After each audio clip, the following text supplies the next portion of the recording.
I used to think I had it all figured out.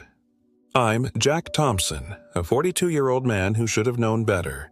I'd been married for 15 years to Lisa, a kind, steady woman a few years younger than me. She's 39. We met in our 20s, both full of dreams and plans for the future. Lisa was everything I thought I wanted in a partner. She's thoughtful, dependable, and gave me two incredible children, Jake, who's 10, and Ella, who's 7. Somewhere along the line, I got too comfortable. I took Lisa's patience and loyalty for granted, believing that no matter what, she'd always be there. I convinced myself that at my age, with a family and mortgage, I was entitled to a little thrill, something just for me. That's when I met Emma, a new hire in our office, 29 and full of energy and ambition. Emma laughed at my jokes, gave me that spark of attention I hadn't felt in years. I was flattered. It felt good to have someone look at me like that again, to see me as interesting, desirable.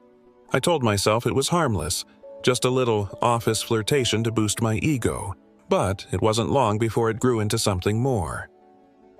One evening, after a company event, I found myself alone with Emma. It was one of those moments that felt out of control, yet entirely avoidable. I crossed a line I'd never thought I'd cross. I convinced myself that Lisa would never know, that it wouldn't really hurt her. I told myself that I could have both, my beautiful wife, my family, and this fleeting thrill, but I was wrong. When I came home that night, Lisa was waiting for me in the dim light of the living room. She sat on the edge of the sofa, looking at me with a pain in her eyes that tore me apart. Lisa's normally gentle features, her light brown hair, her soft eyes, looked tense and hardened. "Jack," she asked quietly, her voice calm but cracked, "is there someone else?" I tried to lie, tried to deny everything, but she already knew. Lisa had always been intuitive, always able to sense when something wasn't right. The hurt in her eyes made me feel like the worst man alive.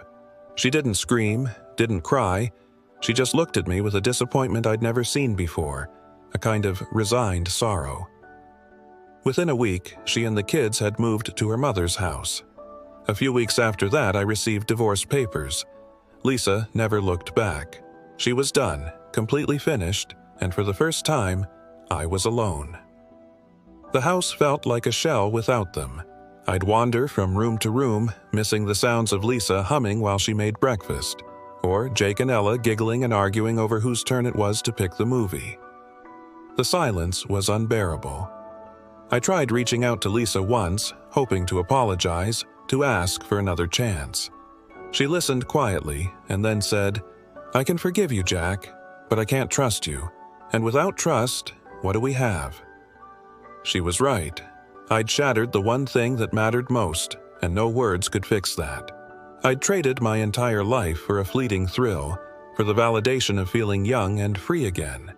Now, I watched Lisa move on, her happiness no longer tethered to me. She started dating someone, a man closer to her age who, I imagine, saw her worth from the start.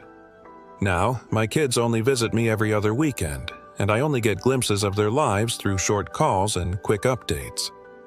I miss tucking them in every night, the warmth of a family I'd taken for granted.